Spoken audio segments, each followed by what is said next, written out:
So up next, guess what? Guess what? I'm not talking, but guess who will be talking? Adriane Jefferson will be talking to the fabulous Kolton Harris, and you will enjoy this conversation. And Thank you, Babs. You've been incredible tonight. I'm so honored to be here as part of the Arts Awards. First, want to just congratulate Daniel and his amazing team. You guys know I love y'all. Y'all are awesome all the time. And this year, it's been really amazing to watch how you switched to virtual and just killed it. Um, so as we know, though, that this has been an unprecedented, crazy year. And we would be remiss if we didn't talk about the difficulty that we all have faced.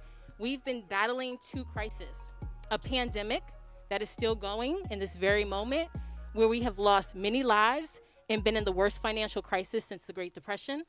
The arts community in particular has been hit hard, as many of our arts institutions have been forced to close their doors or to not operate at the full capacity that they can operate to. Artists from the gig economy are struggling. They're looking on how they're going to pay the rent. They're looking at their next gig opportunity, which are few and in between since the pandemic.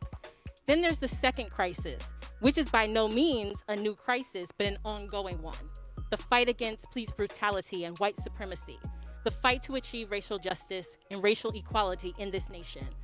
I have always believed that the arts can play a vital role in the movement and to helping activate change.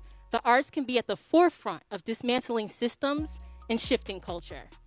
Here with me today to have this conversation around the arts and how it plays a role in social justice and anti-racism is the new arts program manager for the state of Connecticut Office of the Arts, formerly the executive director of the Writers Block Inc., also a musician, an artist, a creative director, and my brother, one of my best friends, Kolton Harris. Wow, thank you so much for the introduction. It's a pleasure to be here with you and a pleasure to be here just in this space as we're celebrating arts and the honorees. Well, you know I wouldn't want anybody else here but you, because we I have love these it. conversations Yes, we do. all of the time. Yeah, yeah. First, I just want to publicly congratulate you on your new role Oh, I appreciate that. in the Appreciate that. state. But a lot of people don't know that you're an artist. Yeah. A lot of people don't know that you're a musician. And you're really specifically one who has used the arts as a way to talk about social justice and social change. And so we're going to get into that in a little while. But I first want to ask you, what are words that you would use to identify these crises that I spoke about earlier? How would you talk about it? How would you identify it through word choices? Yeah, I think that 2020 has been a year full of so much resurgence, as well as I would use the word trauma has been one that we've been experiencing collective trauma. Individuals have been experiencing trauma.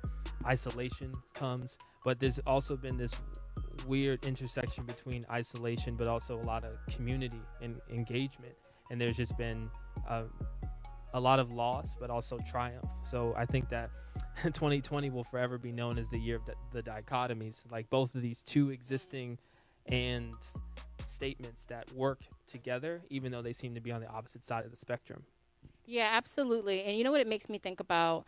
It makes me think about the fact that oftentimes black trauma is what's highlighted, and it's what the media, uses all of the time to depict our people. Absolutely. But there's also black joy. Yeah. Talk about the importance of black joy and how we showcase that through the arts. Yeah, I think black joy, a phraseology that is so, I think, important to the history of those of the African diaspora and black people, especially in America, who are really champions of resiliency, which we're talking about today.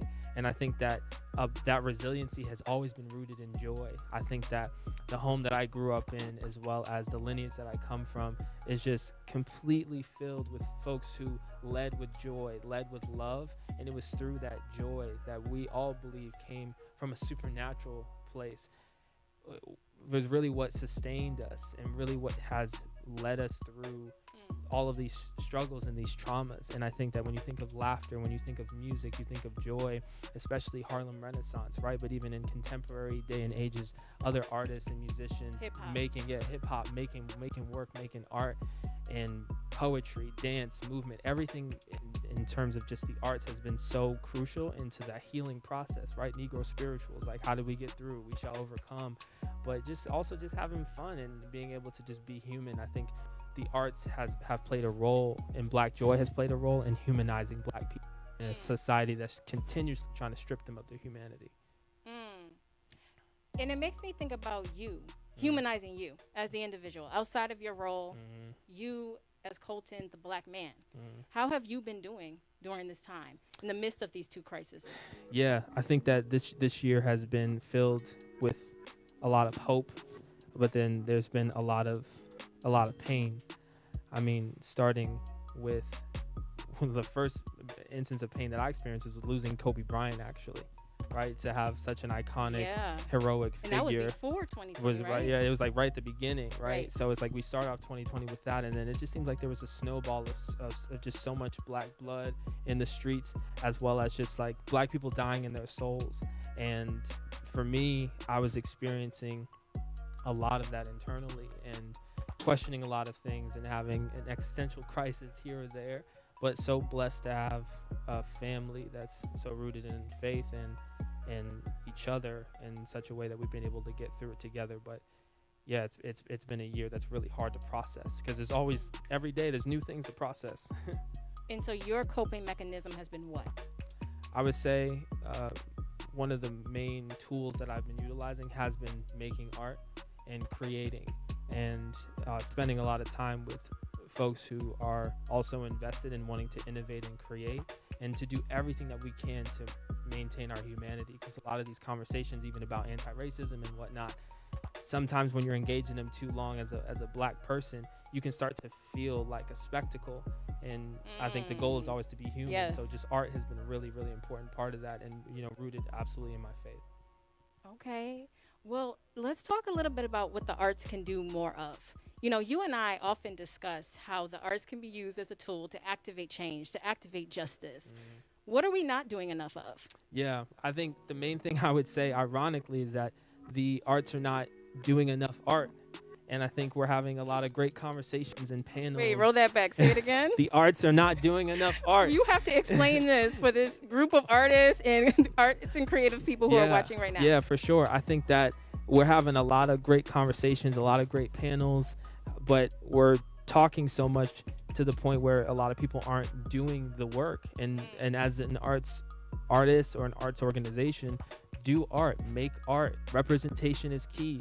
Start featuring stories, narratives, artwork, creating space for people to create art, because the art is what leads the way, right? There's a quote that it's considered to be anonymous in some circles, but it says, "Give me the songs of a nation. I don't care who writes its laws," because art is what is not just the thermometer, but the thermostat of the culture of the people. So the arts need to do more making art, and it's like we love seeing the conversations and the events, but it's like, okay, but when are you going to put on a show, or when are you going to host an event, or when are you going to show this film, or just create space for artists to just make stuff about this? Because that's how we not only bring healing for those that are creating, but awareness, right? I've learned so many things just from experiencing other people's art. So arts, let's start making art.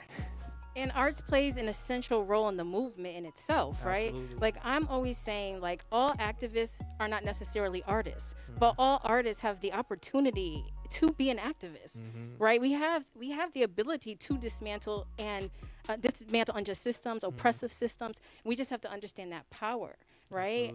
So you've done that, and we're going to talk a little bit about your project, For Freedom.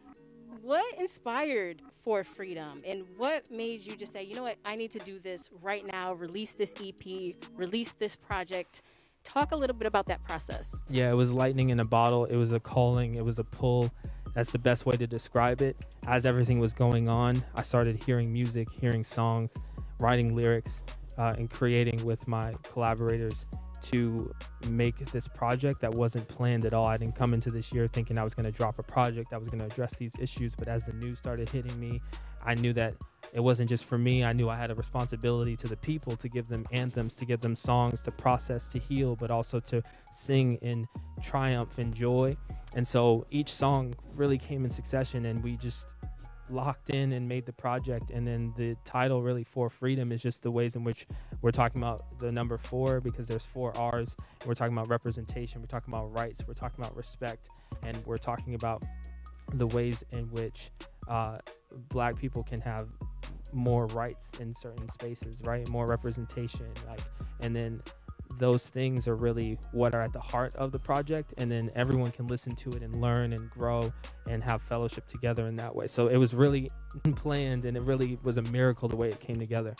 So can you talk to me about one song that resonates? I know they all resonate with you because they're all your creativity, but one song that you can kind of explain in detail how that relates to what we've been going through this past year. Yeah, for sure. So the project ends on a note that says "Together we will win," and the song really is speaking to the fact that we're all in this together, and we have to win, but we can only do that when we do that together. When we see that our enemy is not across from us, but that it's these ideas and these systems that we can dismantle together, because at the end of the day, when we do that, we build something new together, we all are going to win.